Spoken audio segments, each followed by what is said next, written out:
Welcome everyone to today's masterclass.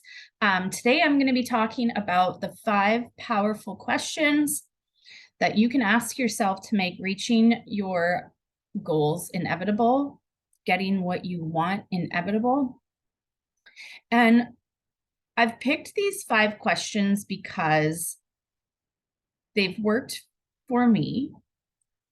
They come from a combination of research I've done, questions that have been presented to me through my coach training, and also by my coach. So when I am getting coached, and they're questions that I use in my journaling practice and with my clients. And there's an important reason, significance behind why I've chosen each one of these questions that we're going to talk about. And then I'm also going to talk about how you can think about these questions to make them most effective for you.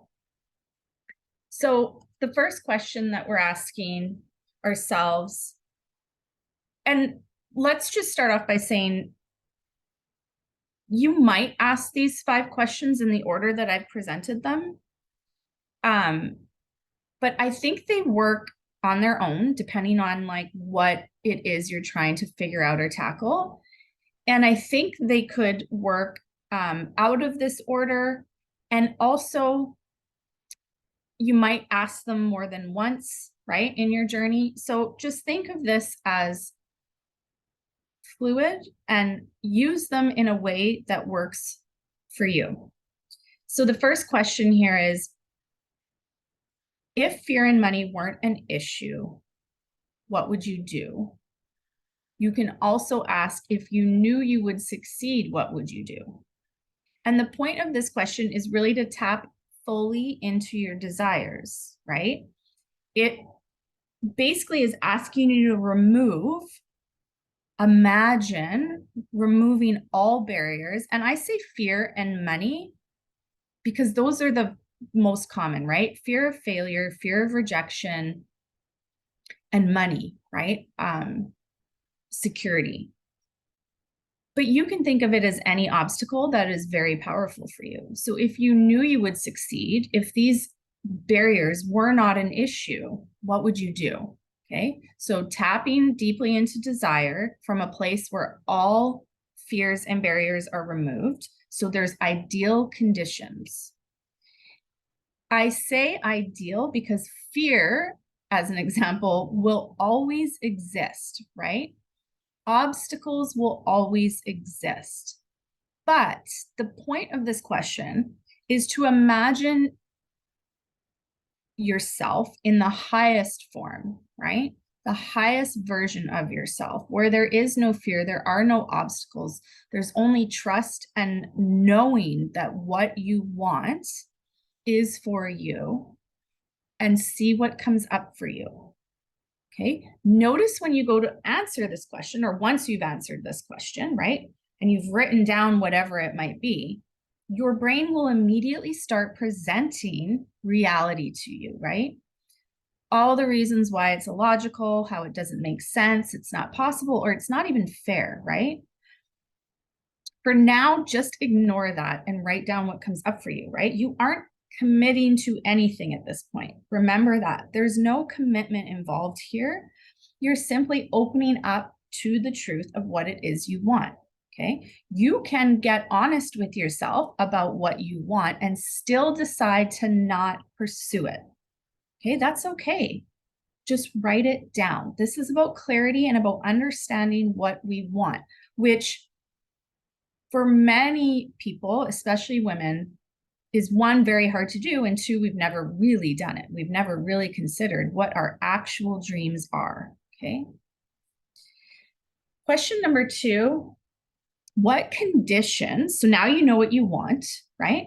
What conditions need to be true to make your impossible goal a possibility? And how can you create those conditions now, okay? When you ask this question, expect a lot of things to come up, right? So when you think about what conditions need to be true to make your impossible goal possible, here's some things that might come up. It's like you'll need more money, right? More time, additional skills, resources.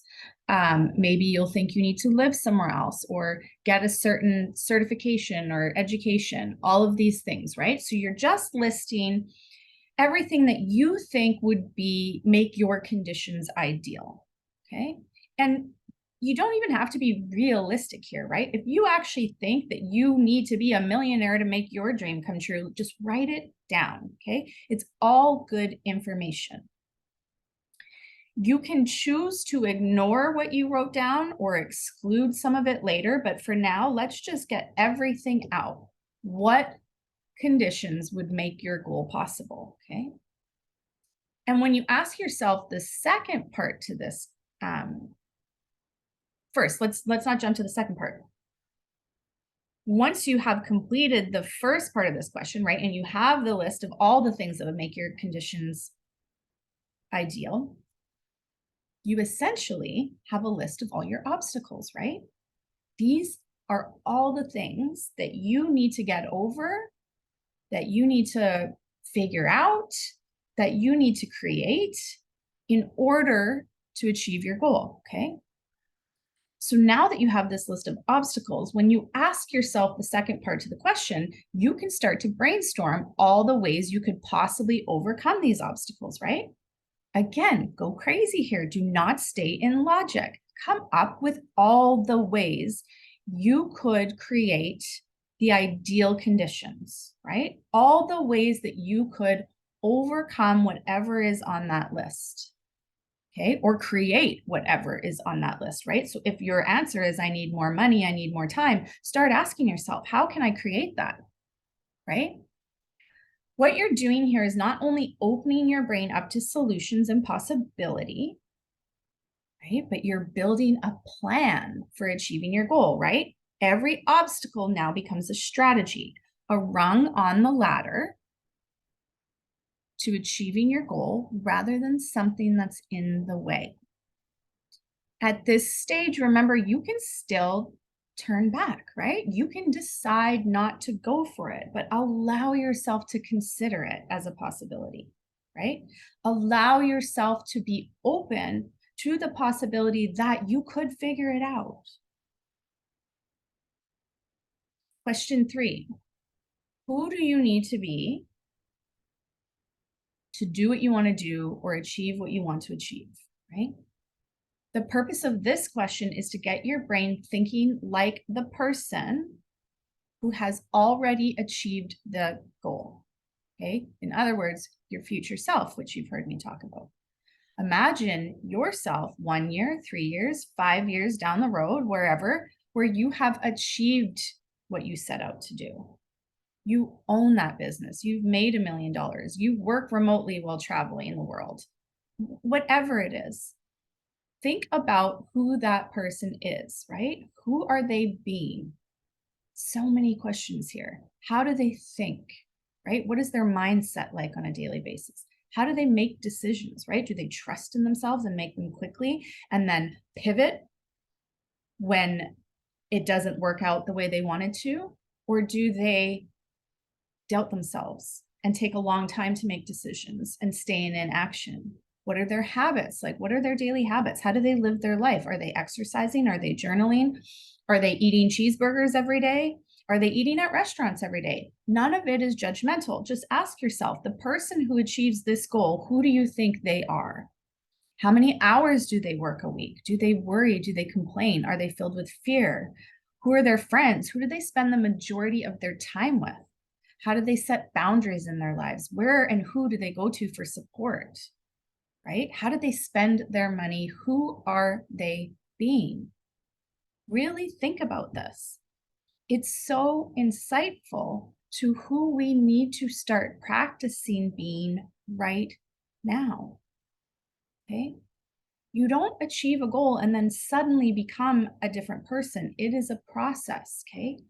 When you start to practice being the person now that achieves that goal, it is very powerful. It is one of the most effective ways to achieve your impossible goal because it's almost like throwing a hook into the future and like just pulling it a little bit closer to you, right? One of my favorite people to learn from is Dr. Benjamin Hardy. He's a psychologist, an author, and one of the books he wrote, he has several, but one of the books he wrote is Be Your Future Self Now. And he says that research now shows, right, that a person's past does not drive or dictate their actions and behaviors. Rather, we are pulled forward by our future. Okay. He also says that the quality of connection that you have with your future self determines the quality of your life and your behavior now, right?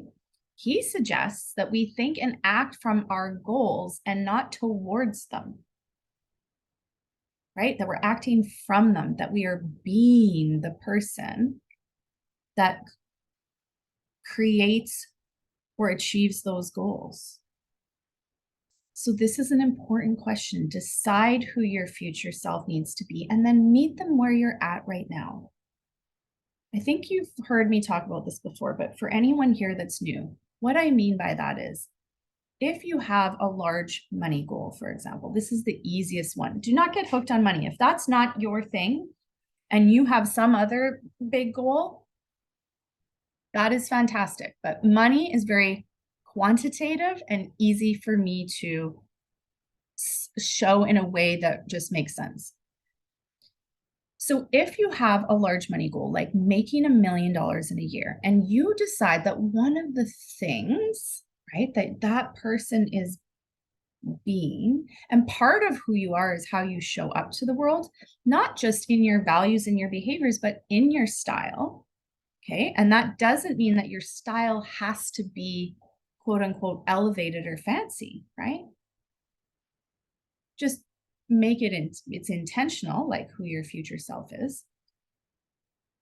So I had this one woman and her future self, she really saw herself like wearing a black Gucci dress, this classic, beautiful designer high-end dress to work every day. When you are being your future self now, but meeting that future self where you're at, you are not going to go out and buy a Gucci dress, right? Correct? We don't have the money for a Gucci dress. That would be actually not setting your future self up for success, right? Spending money that you don't have. What you would do is you would go out and you would buy the best black dress you could afford right now. That is how we step into being our future self right now, but meeting ourselves where we're at. Okay. If you see yourself working at home in a beautiful, calm office, and right now you work in a cubicle in a corporate place that really doesn't feel luxurious and warm and inviting, you do what you can in that space to make it luxurious, warm, and inviting. Right? Maybe you get yourself a beautiful blanket that can go on your lap. Maybe if they'll let you, you have, a plant or a beautiful candle or flowers, like whatever you can do to meet your future self where they're at, to make your surroundings match your future goal, right? Really important. This is very powerful work. Okay. I just want to say before we move to the next question, even if you never reach your goal, by putting yourself into situations where you think because that's another thing. Let's just talk about that. It's not just about what you're dressing. It's not just about your surroundings in terms of like what your home looks like, what your office looks like. It's like, where are you spending time and who are you spending it with? If you can push yourself to spend time with the types of people you are trying to be. So if you, for example, want to be a pro tennis player, if you can push yourself and stretch yourself to be in the room or be on the court with people that are much, quote unquote, better than you or stronger than you in the area that you want to achieve, you will grow so much faster, right? So I think about Tony Hawk. I just watched a documentary and a video on him, and it was amazing. And he had so much determination. He was not the best. He was not the strongest. He was the smallest and the weakest. but he consistently put himself in the arena with skaters that were far better than him. And he got beat up. He got ridiculed. And when I say beat up, I mean like physically, because he was trying to do things that he wasn't capable yet of doing. And so he, as a skateboarder would fall and hurt himself. He was getting ridiculed. He was but he constantly decided he didn't want to necessarily be the best. He wanted to elevate himself to a certain level, and that required him to put himself in the arena with people that were far more capable than him at that time, and to feel the discomfort of being there. Okay, that's part of being your future self, putting yourself in the ring with people that are where you want to be, right? Rather than staying in the comfort zone with people who are either at your level or maybe a little bit beneath you, where you're the best. Push yourself to be your future self, to spend time with people that are like you in the future, the person that achieves your goal. Okay, just let me see, my screen is doing something. Okay. Question 4. What are you most afraid of in relation to your dreams and goals? Okay, think about what are your fears protecting you from, okay? This is going to feel, if you have not done a lot of self-exploration work before, this is going to feel strange. What are you most afraid of in relation to your dreams? What is the biggest fear that comes up? Is it failure? Is it rejection, embarrassment, loss of money, right? Your fear that you will, go broke and your family will starve. Like, what is your biggest fear? And then can you think about what that fear is protecting you from? I'm going to talk about that a little bit more, but first, let's start with how we go about this. When you ask yourself this question and you start to make a list, right? You start to write out, like, what am I afraid of, right? What are the things, all the things that I'm afraid of? Push yourself. Ask, what else? Or tell me more about that. Like, ask yourself, tell me more about that. You're afraid of rejection. What is that about? Tell me more, right? I'm afraid of failure. Okay, tell me more. What about failure? What kind of failure? What's going to happen if you fail, right? When you really understand what it is you're protecting yourself from, right? And you get really honest about that, you can then make a decision about what you want more, right? To protect yourself from whatever that worst case scenario is, or whatever your brain is telling you is your biggest fear, or to try achieving the goal, okay? You will only get stronger, I promise, by facing the fears, exploring them, learning how to work through them, and processing the negative emotions that come up for us, for all humans, when we face our fears, okay? The more you are able to withstand and process negative emotion without giving up, and while still taking action, right, towards what you want, the more you will be able to achieve in any area of your life. Okay, this is a practice that benefits us in so many ways, not just in achieving goals, right? Also notice that most of our fears are an actual emotion that we will feel, right? Even if someone says, I'm afraid I'll lose all my money, it's like, what does that really mean? And why does that matter? Right? What happens if you lose all your money? What will happen then? Right? Go deeper. Ask yourself. You'll find most of the time your brain will go to the worst case scenario, right? If I'll be homeless, I'll be starving, I'll lose my kids to social services. Like, your brain might actually go to just the worst case scenario. This is where I challenge you to just call bullshit, right? Like, ask yourself, would this really happen? What is the probability of this really happening? Would you ever let it get to that? So many times the worst case scenario really assumes that we have zero control, right? So like, are you really going to let it go until you have $0 in the bank? You can't pay your mortgage or feed your children? No. Have you ever done that before? No. Would you have more self-awareness to know that this isn't working and to pivot but not give up? Yes. Self-trust, right?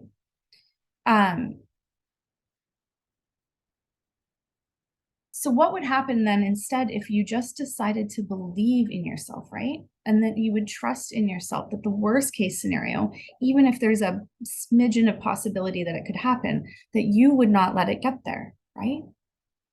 If you decided you were going to, for example, start that business or, go after that promotion that you've been wanting, trust yourself. Practice having self-trust that you would know enough to pivot when you needed. Okay. So get really honest with this question. What are you afraid of? What else? What are you making that mean? Why does it matter? All of these things. And then just decide, do you want to protect yourself from that? Or do you want to try achieving this goal that you have? Okay. And the final question is, what are the risks of not pursuing what you want? Okay. We almost always go over the risks of pursuing what we want, right? We talked about that kind of in the last question, right? What you're afraid of, all the things that could happen if you go after this goal. Now I want you to ask, what are the risks of not pursuing your desires, right? What might happen if you continue to move through your life not being honest with yourself, not being honest with others about what you really want, about what you desire, about what you'd love to have, achieve, do? Okay, what are the risks of that? Are there health risks related to stress, right? Living with negative emotion all the time and not taking action, right? Not processing them, not doing anything to get yourself into a scenario where you are still experiencing negative emotion, right? But it's an authentic. So how do I explain this best? It's like when we push our desires down, there's like a shoving of the negative emotion, right? Because what happens is when we push our desires down, right, and we don't live authentically and we don't live honestly, so much comes up: anger, resentment, frustration, sadness, depression, exhaustion. The list goes on. But because we subconsciously know that it's because we're pushing our desires down, we don't want to deal, right, with the discomfort or the fear of actually achieving them. We shove all that shit down, right? We pretend like we are not unhappy, right? We try to just get through every day the best we know how. There's a risk to that, right? Stress in women is particularly damaging, right? The stress hormone cortisol can actually deteriorate, kind of like eat your organs, okay? There is a risk to not managing that for yourself. Less time and money freedom for your family. So if you have a big money goal, or even if it's not a money goal, maybe it's just, I want to own my own business and work from home and have more time with my family, right? The risk of not going after that is that you don't have that freedom, right? You're tied to whoever your boss is, whatever the job says the hours are, what the tasks are you need to do, when you can go on vacation based on when Sally, Bob, and Joe are going, right? And who needs to cover. So the risk is that you lose time and money freedom for you and your family. Strained relationships because you're not being honest with yourself, okay? You're not being honest. You're not saying what you want. You're people pleasing. You're pushing your desires down, okay? Depression from denying your true self. This is a real fact. It's a real thing. When we do this, it leads to depression. It can lead to over drinking, overeating, losing your job because you can no longer get out of bed. The list goes on. I am just providing examples. You come up with your own list, right? What are the risks for you of not going after what it is you really want?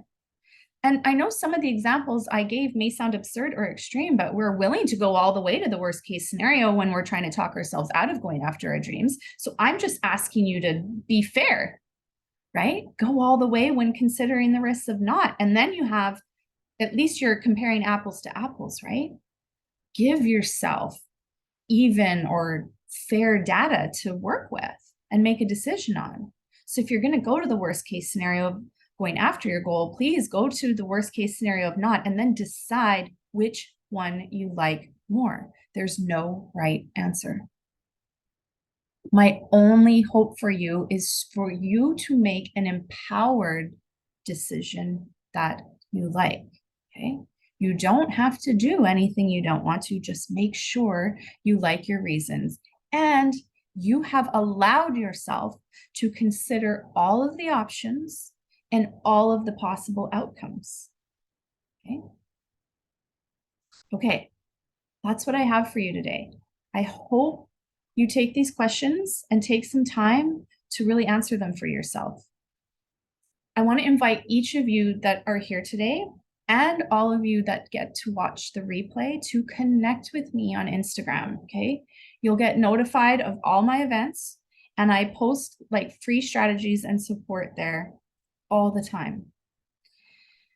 And if you've been to more than one of these, or even if this is your first time and you feel compelled to, or you have questions, I invite you to book a free call with me to talk about what you think about the information that I'm providing and how it's supported you so far, where you have questions, and where I can be of more support. Okay. I've shared my Instagram handle here on the screen. You can just go there and click on my bio and book a free discovery call. Okay. And let me just say this, by clicking that link to book a free discovery call, you are not making a commitment to work with me. Okay. There's no pressure. This can just be a conversation about the information, questions, a point of view. I love to have all of it. Okay. It enriches me and it makes my work better. So don't stop yourself from booking that conversation with me because you fear that you might have to make a commitment to working with me. No, that's up to you, right? You get to decide if that's something you are interested in and you want to talk about. Okay. I'll see you next week at the same time. Have a great week, everybody. Thank you so much for being here.